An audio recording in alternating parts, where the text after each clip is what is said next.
gracias por estar nuevamente con Tumpa. La realidad en la cual estamos viviendo urge que busquemos conceptos que sirvan como herramienta para que la sociedad pueda abordar los temas. Es muy difícil lo que se está viviendo hoy. El tema de hoy es que el único derecho que te asiste es ser juzgado. Y la única libertad que te puede quedar es gemir, protestar de pronto, pero no tenés otra libertad.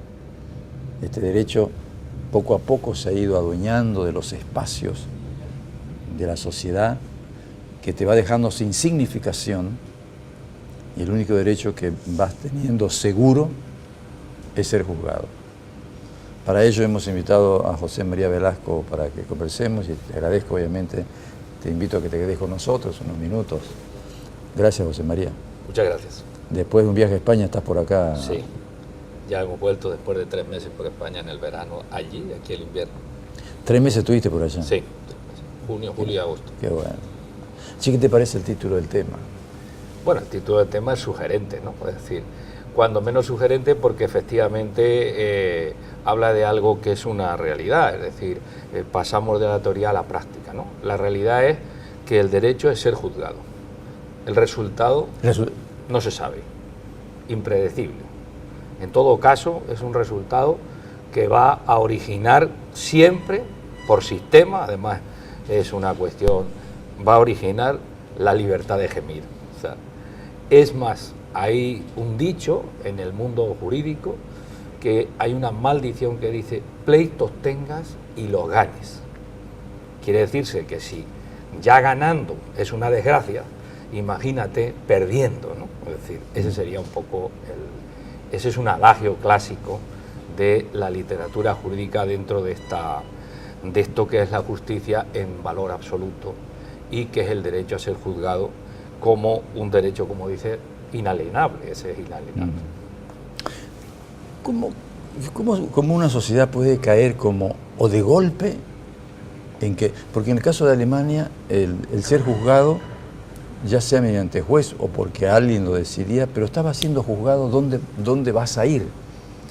Por tomar un ejemplo mundial y que todo el mundo conoce, ¿no? Estos van a ir al horno, estos a otro lugar, estos no, esto hay que intervenir. Es decir, el único derecho que tenía, la única manera que le llegue el derecho es que te están diciendo qué es lo que tenés que hacer, o si te van a juzgar o no, o en qué cárcel vas a estar. Y un poco como lo que está ocurriendo en estos países, por no nombrarte algunos, ¿no? Generalmente una tendencia mundial, por supuesto, el sujeto designificado, sin significado, solamente una especie de ente que se lo puede llevar por un lado y para el otro. Es decir, gracias a Dios que el único derecho que te queda es por lo menos que te juzgaron, porque si no después, ¿qué sería? Claro, lo que pasa es que hay que tener en cuenta una cosa, es decir, o sea, lo que hablar de la Alemania lo que está claro es que al statu quo le interesa que el individuo por lo menos tenga de la presión tenga una salida, y la salida es, bueno, seré juzgado, ¿no?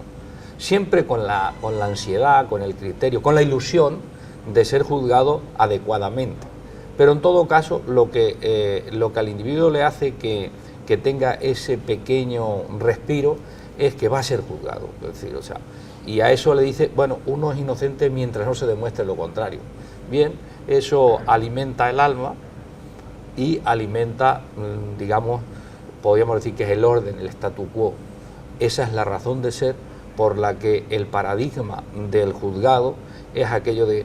además es curioso, es decir, todos cuando salen en la televisión, alguien que le hace... entonces, yo confío en la justicia. O sea, yo confío en la justicia. Curiosamente, todo el mundo confía en la justicia, pero nadie cree en la justicia. Entonces, es como digo, es antagónico, es decir, yo confío en ti, pero no creo en ti. Ahora sí llega un momento en que vos decís, bueno, el derecho tiene que ser tocado con especialistas del derecho. Pero cuando te encontrás en una cosa como esta, el discurso de un pueblo, ya sea como pueblo o con sus cultores, de cualquier profesión, tiene que aparecer, porque es, bueno, el derecho, una cosa es que vos lo estudies el derecho, pero otra cosa es el derecho que me asiste, primero como derecho natural. Claro, hay que distinguir lo que sería ciencia jurídica y derecho. Todo derecho no es ciencia jurídica, y la ciencia jurídica no es derecho, evidentemente. La ciencia jurídica es un instrumento, una tecnología, un conocimiento para instrumentalizar las relaciones jurídicas de las personas. Eso es la ciencia jurídica. El derecho es otra cosa. El derecho empieza desde el derecho natural, que todos los que hemos estudiado derecho sabemos que es una materia que se estudia derecho natural, y luego va el derecho procesal, derecho administrativo, etcétera. Eso es, digamos, el funcionamiento. ¿Qué está sucediendo, digamos, en el mundo moderno en general, que era un poco el planteamiento? Lo que está sucediendo es que se confunde ciencia jurídica con derecho. La ciencia jurídica es una técnica, es un método, es un instrumento y, por tanto, es otra cosa al derecho natural. Hoy se pretende, con las nuevas legislaciones, incluso ya como planteamiento moderno, el llegar a la justicia material, la igualdad, incluso abandonar el proceso riguroso e ir encaminado hacia una justicia más igualitaria, en el sentido de igualitario.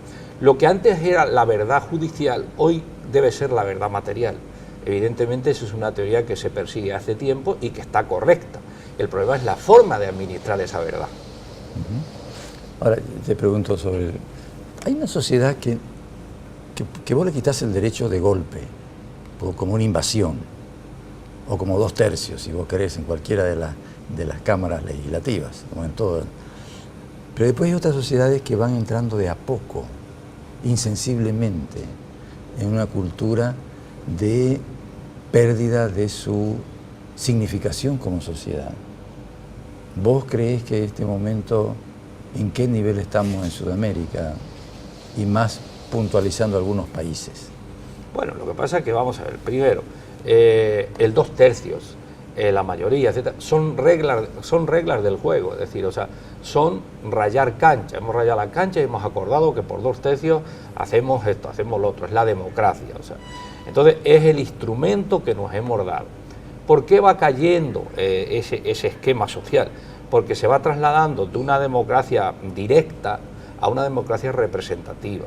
Es decir, países como Suiza, por ejemplo, tiene un sistema donde es una democracia directa. O sea, hacer referéndum es una cosa común. Es decir, nadie se incomoda porque haya 5, 6, 8, 10 referéndum al año. Es decir, o sea, sin embargo, otras sociedades, como por ejemplo la nuestra, es una sociedad que, digamos, se estresa, España perdió el derecho por 40 años. Claro, exactamente, 40 años. Y al día de la fecha no están, seguimos divididos en las dos Españas. Las dos Españas que nacen de la República del 36 siguen en este momento, después de 70 años, sigue habiendo dos Españas. De hecho, mira el conflicto catalán que tenemos ahora mismo. Es decir, cuando vos decís las dos Españas, para la gente que nos está viendo, ¿a qué te referís? A izquierda y derecha, o sea, sí es el discurso universal. El discurso universal le tenemos aquí, le tenemos a todos lados, la derecha, la izquierda, la derecha y la izquierda, pues son las dos Españas. Las dos Españas que plantean la guerra civil, en la España republicana, que gana las elecciones, y el golpe de Estado que instala la dictadura y sigue durante 40 años. Las dos Españas, ¿no? Es decir, eso... Uno podría preguntarse, ¿qué les pasó a los españoles en este caso? Que perdieron el derecho, porque el Generalísimo, hasta el día que murió, había un chiste que circulaba por acá que decía: cuando se muera, ¿quién le va a avisar que está muerto? Nadie se va. Y curiosamente es un dictador que ha muerto en la cama y su familia sigue perteneciendo a la aristocracia. Al día de hoy, o sea, quiero decir, después de 40 años de democracia, él sigue siendo aristócrata y sigue siendo clase dominante. O sea, es decir, es un fenómeno, ese fenómeno viene desde los pactos de la Moncloa, que es cuando en el año 79 el gobierno naciente de la primera democracia pacta con la izquierda, con los socialistas y los comunistas, un esquema de autonomías, un esquema de gobierno que es basado en el pacto, los pactos de la Moncloa famosos. Eso trae que no haya, digamos, una represalia, una persecución y en todo caso una tolerancia al régimen anterior. Pero cuando, volviendo al caso del derecho, ¿qué pasa con ese pueblo? Vamos a ver un poco la invasión violenta, dura y pura, que a cualquiera le puede pasar. Sí. Pero ¿qué pasa cuando ese pueblo va tolerando, va entrando? ¿Qué le pasa al pueblo? ¿Por qué va entrando y ve que los derechos se le van cercenando y va aguantando? Y el quitador del derecho, por darle algún nombre, ajusta un poco más y él va retrocediendo. Y retrocede retroceden millones. Claro, porque hay un momento en el que vamos a ver, o sea, ¿qué plantea el derecho? El derecho plantea una relación horizontal igualitaria. Cuando el derecho se debilita la relación horizontal. Evidentemente, todo el que gobierna en cualquier sistema del mundo tiende a que se debilite el derecho. ¿Hay un derecho horizontal? Debería ser horizontal. Vamos a ver. ¿Qué quiere decir para todos? Vamos a explicar. En una sociedad medieval, en una sociedad de poder, es vertical. El que gobierna aplasta al gobernado y manda. Eso es una relación vertical. La instalación de la relación jurídica, el derecho lo que hace es poner lo vertical en horizontal. Todos somos iguales ante la ley. Entonces, la horizontalidad del derecho es la que origina que el ciudadano tenga esas libertades y tenga esa participación. Si nosotros partimos de esa horizontalidad y el ciudadano, por razones de bienestar social, economía, conflicto social, etc., va deteriorando la relación, se va desequilibrando lo horizontal hacia lo vertical, que es la situación en la que estamos. La situación en la que estamos en el mundo de las comunicaciones, en el mundo de las necesidades, en el mundo del progreso, el ciudadano tiende cada vez más a olvidarse y a estar en su necesidad diaria, en su inmediatez. Esa inmediatez y necesidad. Y el lobo se le va entrando. Efectivamente. Y se va convirtiendo, esa relación que era horizontal, se va convirtiendo en vertical, porque el que manda, el que gobierna, el poder fáctico, ni siquiera el poder oficial, va generando una situación de poder, una situación hacia la horizontalidad. Cuanto menos horizontal sea y más vertical, se genera esta situación. ¿Qué nos está dando la sociedad moderna? Que es un poco el planteo de la sociedad moderna, nos habla de que ¿qué tenemos hoy? Hoy tenemos un instrumento que es las comunicaciones. Hoy la aldea global tiene un discurso global, y el discurso son las modas, las inquietudes, los tiempos, las crisis económicas, las relaciones sociales. El deterioro de la relación social, hay un deterioro enorme en la relación social. La gente no se relaciona en las plazas, en los espacios públicos, se relaciona en las discotecas, en los centros comerciales. ¿Sabes qué me llama la atención? Digo. 40 años de ustedes, primero con invasión. El caso fue con invasión. Claro, lo que pasa es que en el año 60, en los 60, a los 15 o 20 años, se genera lo que llaman los planes de desarrollo. Pero estamos hablando de los años 40, cuando Hitler invade España. Pero en los 60 se genera un estado de bienestar que no se conocía. Ese estado de bienestar, con eso exactamente, que es lo que está pasando ahora. Es decir, ¿qué sucede ahora en la sociedad moderna? La gente tiene de todo, es decir, incluso nuestros hijos, nuestros nietos, nuestros niños, le damos más de lo que piden. O sea, tú ahora, cualquiera que nos esté observando, hace una reflexión en su domicilio, en las fiestas locales, etcétera. O sea, el consumo nos ha invadido. Es decir, hoy las relaciones sociales giran sobre el consumo y nos gobierna el mercado. Entonces, ¿qué sucede? Que ese consumo hace que uno se olvide de otras cosas, prioriza. Por lo tanto, caes o por una extrema necesidad, necesidad claro, normal, lógicamente, o por ambición, porque hay gente que dice que tiene, cuando ya entra un gobierno de estas características, tiene el dinero suficiente, pero la ambición lo puede llevar más, porque de ahí que estos gobiernos socialistas siempre han trabajado con un tipo de empresariado. Claro, volviendo a Hitler, había un empresariado fuerte que trabajaba con Hitler también, con Italia también. Pero lo que quiero ahondar más en el asunto es, vos has puesto la necesidad como, yo le agrego la ambición también, sí, ¿no? Son elementos que juegan como para poder ir apretándole las tuercas a un pueblo. Sin embargo, ¿esto va a ser así? Hay una especie de actor teledirigido donde el sujeto como realidad primaria y última se escapa. Claro, vamos a ver. Nosotros, si observamos, las sociedades modernas son desestructuradas sociológicamente. Hay unas brechas sociales importantes, cada vez más grandes, entre ricos y pobres. Es decir, la mayor riqueza está en las menores manos y las menores manos tienen la mayor pobreza. ¿Cuál es el esquema? El esquema que la desestructuración social genera una autocompetencia entre los instrumentos sociales. Es decir, yo, que pertenezco a una clase media acomodada, ni me sensibilizo siquiera con el de la clase media desacomodada. El de la clase media desacomodada no se socializa con el menesteroso, y el menesteroso con el pobre de solemnidad. Entonces estamos generando una sociedad en escalera, donde eso es lo que aprovecha el sistema, vamos a decir el sistema por no nombrar, para que el individuo deje de ser individuo y pase a ser un elemento de esa desestructura, y de tal manera que eso sirve al que está arriba, que lo ve, es decir, el árbol y el bosque lo ve, digamos, maneje, o bien desde el punto de vista del comercio, o bien desde el punto de vista de la cultura, de la enseñanza, para que ese individuo no haga esa horizontalidad que le genere una cohesión social. De hecho, si analizamos en nuestras estructuras, desde el primer mundo hasta el último, bueno, esa desestructura está ahí. Es decir, ahora mismo en España, por ejemplo, en España hay un 30% de gente pobre y no sale de la pobreza desde la crisis inmobiliaria. Pero hay un 70% muy acomodado.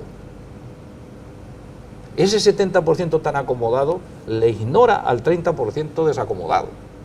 Si eso lo trasladamos aquí, estamos igual. Es decir, o sea, hoy venimos y resulta que tenemos en un semáforo $120.000 de vagoneta, 15.000 y un niño menesteroso pidiendo en el semáforo.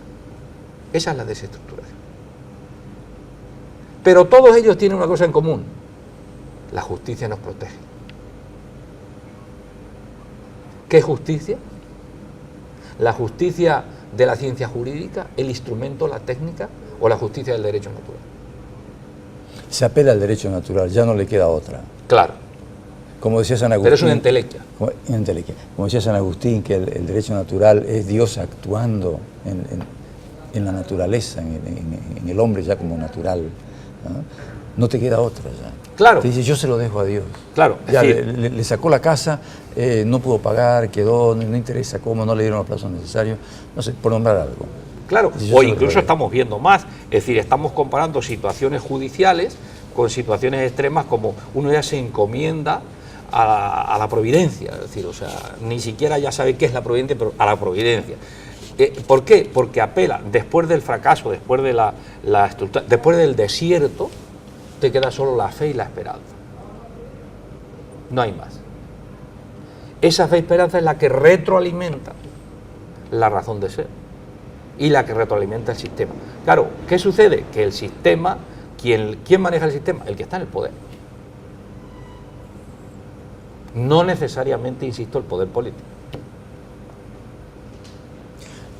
Si vos te apegás un poquitito a la América Latina y ves las historias, cómo van, obviamente que no tiene una filosofía propia de vida, ni teórica, si bien es cierto que lo ha teñido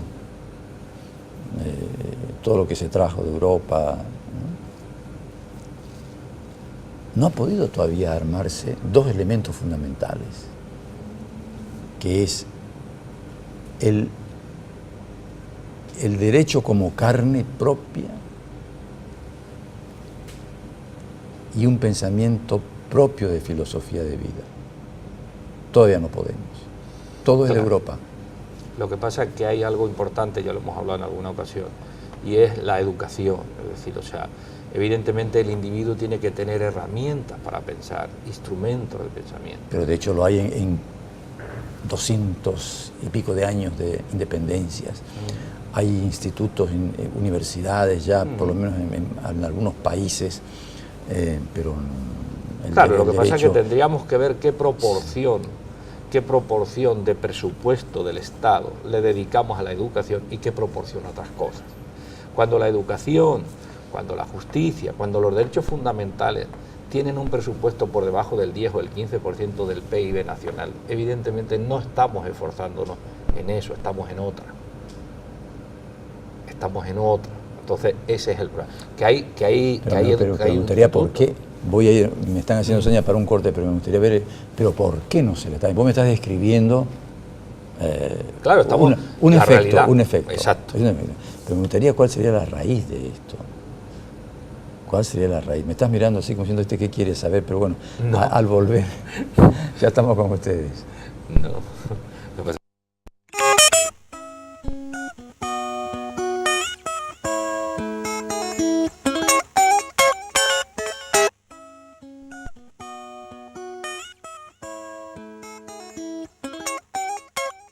Hola, ¿qué tal? ¿Cómo estás? Muchas gracias por estar con nosotros. Se incorpora Boris Crespo al programa, porque es un hombre que conoce también estas cosas. El programa tiene como título el derecho, el único derecho que tenemos es el de ser juzgado. De eso está seguro. Lo otro es si Dios te ayuda, si la suerte, se lo dejas a Dios. Así hemos ido cayendo. ¿Cómo lo ves, Boris? Buenas noches, Tumpa, queridos amigos, buenas noches. Bueno, en realidad estamos viviendo en un estado muy complejo, profundamente caótico.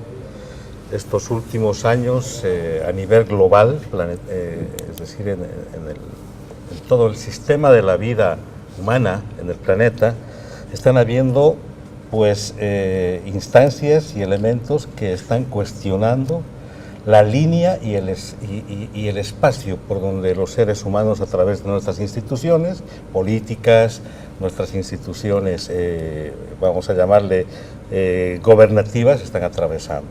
Yo creo, sinceramente, que lo que hay es una crisis profunda a nivel de instituciones pues llamadas consolidadas y milenarias, como es el hecho del ejercicio del derecho, el hecho del ejercicio del proceso que entrona o que busca la estructuración del poder. Y en definitiva estamos pasando por una crisis profunda en el marco de los sistemas de organización hasta aquí la descripción, social y política hasta que aquí tenemos. La descripción está buena. ¿Qué hay que hacer? Más que describirlo? ¿Qué? Creo que estamos en el linde de una frontera en el que los seres humanos tenemos que tomar una acción, tenemos que asumir un paso concreto, que es darle la posibilidad de existencia y vida al planeta. Es decir, estamos en un momento en que los humanos tenemos que firmar nuestra posibilidad de ser seres evolucionados, entre comillas, de ser conciencias colectivas que definen un comportamiento de vida ética y ecológica que permita darle aire a eso que llamamos vida y que permita justamente corregir, no solo corregir, resolver de una vez por todas todos estos problemas de desequilibrio, de formas muy concentradas.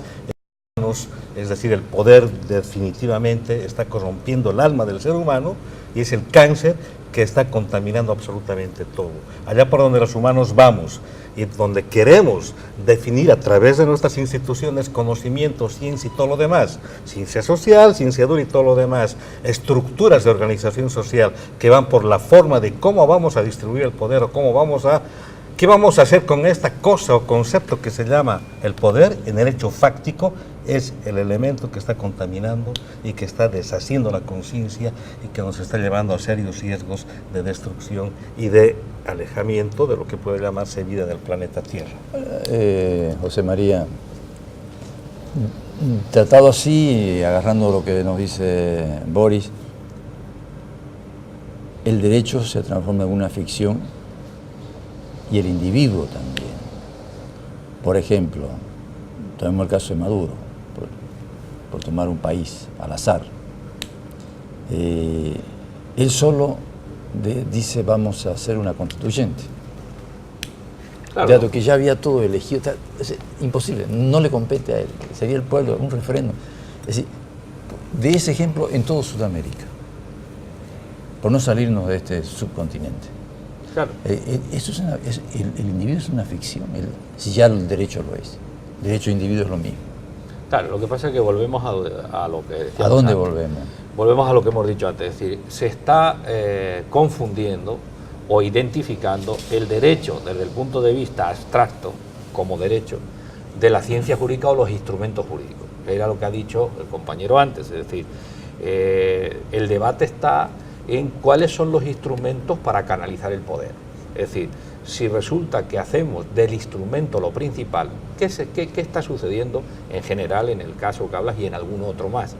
Que hemos hecho de lo accesorio lo principal, es decir, hemos hecho del instrumento legal, de la norma, del reglamento, de la Constitución, lo fundamental.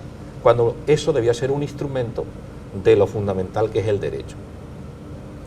Vamos a poner un ejemplo muy elemental, es decir, hay un dicho en derecho civil que dice que los contratos se hacen para no leerlos. ¿Qué significa eso? Pues lo que estamos hablando, es decir, el día que tú y yo hagamos un contrato de una compraventa de un inmueble, lo que sea, y haya que leer el contrato, ya vamos mal. Ya vamos mal porque ya vamos a leer lo que dijimos, lo que quisimos decir, interpretación analógica, teleológica, interpretación sistemática, interpretación literal. Ese es el instrumento, ese no es el fondo del asunto. Entonces estamos confundiendo el instrumento. Por ejemplo, dice, constituyente. La constituyente es un instrumento. La Constitución es un instrumento, como él bien ha dicho, que nos hemos dado para la administración del poder. No es el titular del poder, es el administrador del poder. ¿Qué sucede? Si convertimos el instrumento en lo principal, que es en el caso que estamos, nos sucede que hemos olvidado lo principal. Efectivamente, eso es el derecho. ¿Qué hago yo? Yo abuso del instrumento. Sí, evidentemente, claro. ¿Pero por qué? Porque la regla me deja abusar del instrumento. Y hemos convertido lo principal en lo accesorio. El individuo siempre estuvo suspendido o limitado por dos estamentos, o el poder religioso y ahora el Estado en la época moderna. Se zafa de uno y cae en el otro. Y aparece la ley como su única herramienta para no ser tragado por ambos. Claro, pero por eso, la ley es el instrumento para no ser tragado, pero no es el derecho a no ser tragado. Son dos cosas distintas. Pasarlo en limpio. Pasarlo a limpio. Es decir, la ley desde el siglo XVII es el instrumento de horizontalidad de las relaciones, donde somos iguales ante la ley, y para eso nos damos la ley. La ley es el instrumento para que tu poder no invadas mi derecho, ni mi derecho invada tu poder. Pero es el instrumento, no es la razón de ser. La esencia de la relación es el derecho, no el instrumento que es la ley. Correcto. ¿Vos? Sí, siguiendo la línea, bueno, la ley es un instrumento y en la medida en que el derecho mantenga su positividad horizontal de administrar de alguna manera el poder, en teoría debería funcionar y debería funcionar bien. Sin embargo, ¿qué es lo que pasa? Eso pasa en la teoría, eso pasa en la abstracción de cómo vamos a diseñar y cómo vamos a entender cierto tipo de mecanismos humanos, institucionales, que deberían funcionar en aquello que llamamos Estado de Derecho o democracia. Pero esto no sucede y nunca ha sucedido así. Es decir, la teoría jamás ha logrado consolidar realmente un sistema de justicia real. Siempre van a haber estos pesos y contrapesos desequilibrados. ¿Por qué? Porque en esencia, en definitiva, aquello que nosotros consideramos horizontalidad depende no de la ley, no del instrumento, ni siquiera del concepto de poder.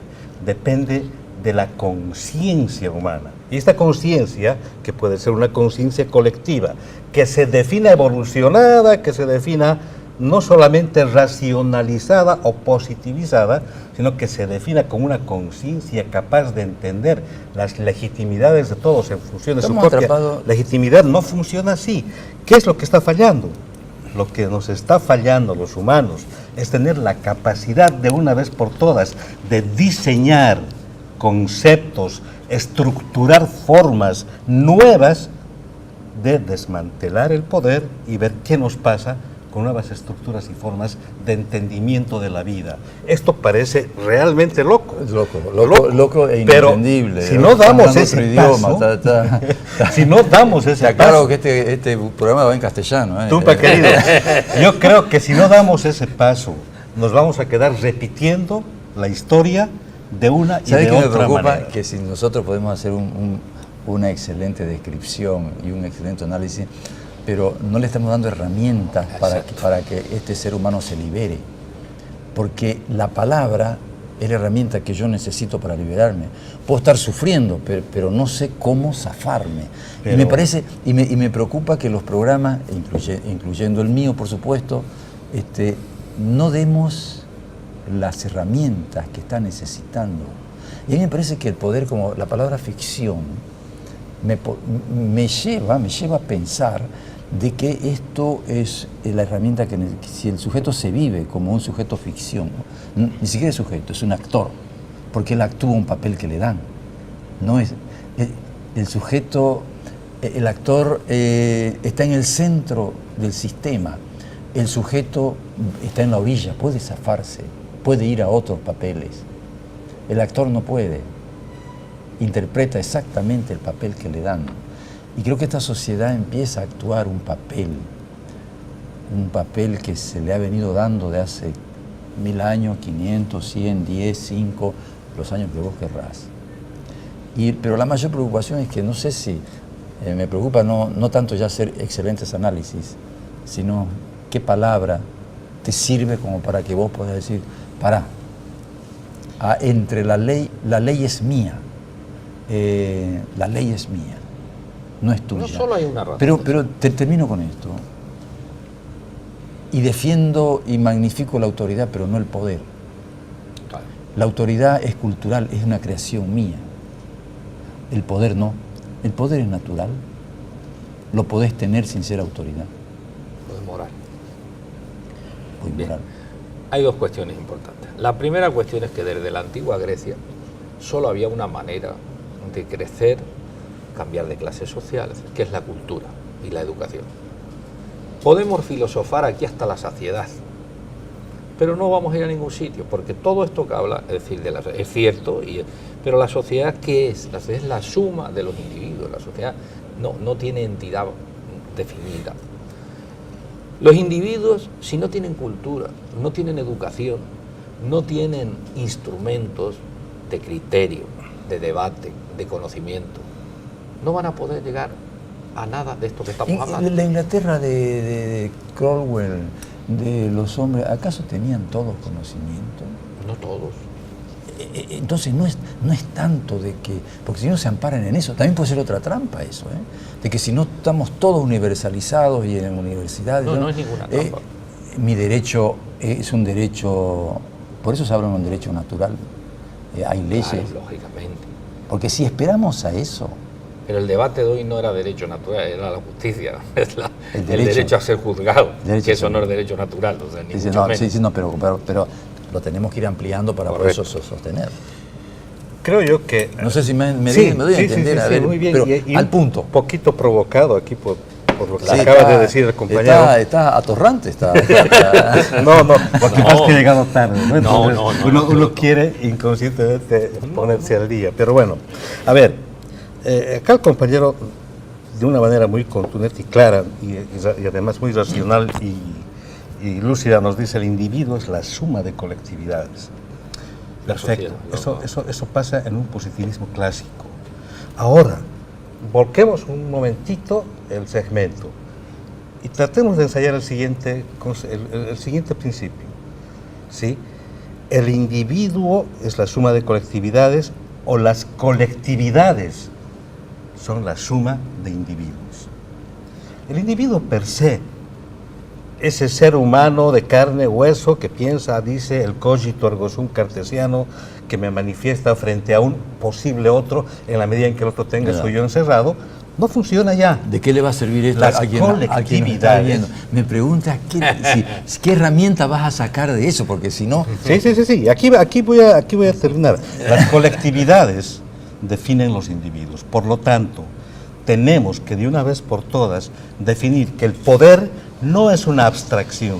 El poder no es una entelequia, no es un ente que está por ahí y que de alguna manera en la naturaleza humana se arraiga y define y hace su fiesta en el escenario social. No es así. Tenemos la posibilidad. No debería ser así. Y no es. El problema es que la ciencia positiva, racional, está muy desgastada frente a este tipo de problemas. Vayamos a ver conocimientos y abordar estos conocimientos en el nuevo escenario, en un paradigma nuevo. Atrevámonos a pensar que el individuo no es individuo, es colectividad. Y al ser colectividad, el poder ya no es el poder del ego, sino es el poder de una colectividad que puede definir una forma social de construir una nueva forma de estructura de gobierno, Pero una ahí nueva viene forma la de cosa, estructura de administración. y llaman a esa colectividad, le dicen anda a votar y después de tener un voto dicen ya no vale tu voto. Entonces es una ficción. Pero me están haciendo señas ya desesperados para ir a un corte. Volvemos enseguida.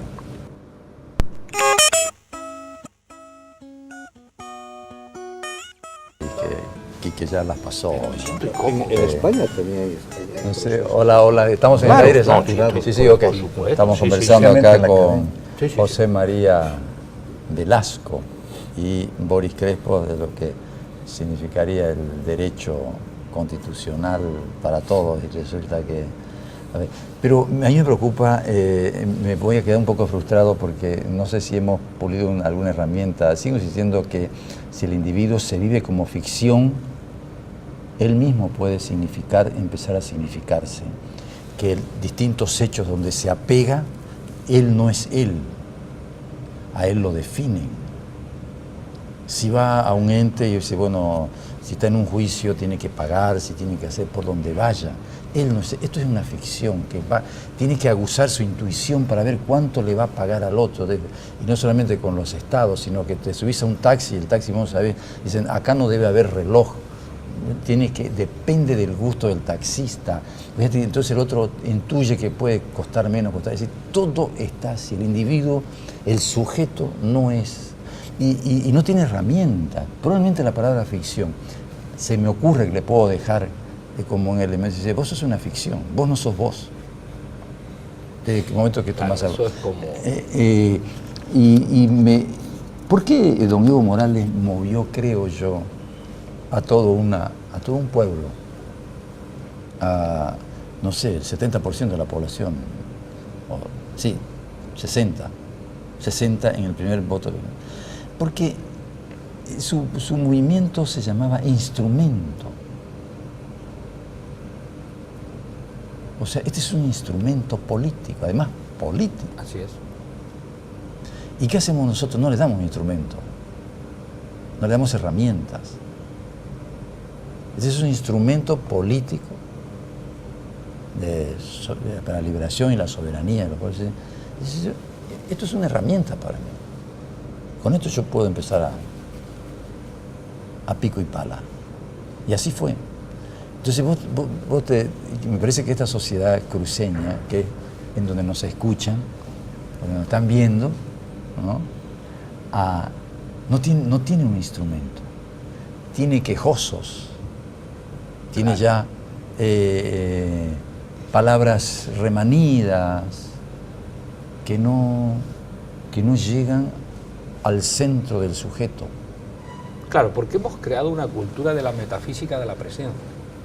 Hoy ya vamos... A ver, pasarlo en limpio porque eso no está para ignorantes como yo. La metafísica de la presencia es lo que dice Foster, que es el estar sin estar. Es decir, la clave del éxito es estar sin estar. Estar significa, es como el cisne, lo que se dice del abogado, el cisne que pasa por el pantanal y no se mancha. Hemos llegado a un extremo, que es un poco el que plantea, de que estamos todos sin estar, ¿no? Es decir, nuestra presencia es metafísica exclusivamente. Y es justo, las palabras que tú acabas de decir describen la metafísica de la presencia. Yo voy por la calle y soy un ciudadano, pero un ciudadano para nada, o sea, me atropellan, me pasean, o sea, voy al juzgado y justicia gratuita, tengo que pagar para entrar, tengo que subir, al diligenciero hay que pagarle la gasolina. La metafísica de la presencia, es decir, oiga, sí y no, pero todos nos hacemos a la ilusión de que eso es la realidad. Él, por ejemplo, estaba nombrando a Descartes con pienso y luego existo, ¿no? Sí, eso puede ser. Y habría que invertirlo. Claro. Hay que superar el mundo cartesiano. Pero existo y luego pienso. Pero el poder te toma en que primero pensás. Tenés que tener cierto grado de pensamiento, pero tu existencia ya es mía. Lo que pasa es que con estos problemas, como él manifestaba antes, en lo que estoy de acuerdo en su filosofía, aun cuando yo pienso un poco distinto, es que el individuo se ve como una externalidad de la sociedad. Es decir, ese individuo marginal, necesitado, etcétera, al final ve a la sociedad, pero no participa porque él entiende que es externo. Esto me lo van a dar resuelto. ¿no? Por ejemplo, no funciona, hay suciedad, que limpie la alcaldía. ¿Quién es la alcaldía? La alcaldía no es nadie, somos todos, ¿no? No funciona esto, es que esto... Que me hagan un mercado. Que me hagan un mercado, ¿quién es? No, es que yo tengo derecho a sentarme en la calle a vender, o sea, está bien, o sea, todo eso está Tiene bien, que comer. pero claro, efectivamente, pero quiero decir, pero es como una externalidad, es decir, la sociedad que haga eso, pero que me lo haga a mí. No es esa participación como hablaba él, esa participación de colectividad. Ahí sí estoy de acuerdo en ese criterio. Es decir, oiga, usted intégrese, haga estos movimientos, haga esto, para que usted no sea un externo al asunto. Entonces hay una especie también metafísica, decirlo. Claro, y luego otra cosa importante. Estas clases, por un lado necesitadas, como he dicho antes, menesterosas, etcétera, están siempre a las ubres del Estado, a mamar del Estado, la ubre del Estado. Y el poderoso está a que el Estado no le moleste. Entonces todos hacen una convivencia, una connivencia con el poder, uno para que le amamante y otro para que no le moleste. Che, vos sabés que aquí hay más poderoso que nosotros, que nos hicieron corte, que nos vamos. Perfecto, muy bien. Pues nada más, muchas gracias. Espero que no haya sido muy denso. No sé si. O espeso. No sé si habremos dado alguna herramienta, pero el cometido es ese. Interés teníamos. Gracias. Gracias a todos. Gracias. Muchas gracias. Te espero la semana que viene. Un beso enorme. Chao, chao.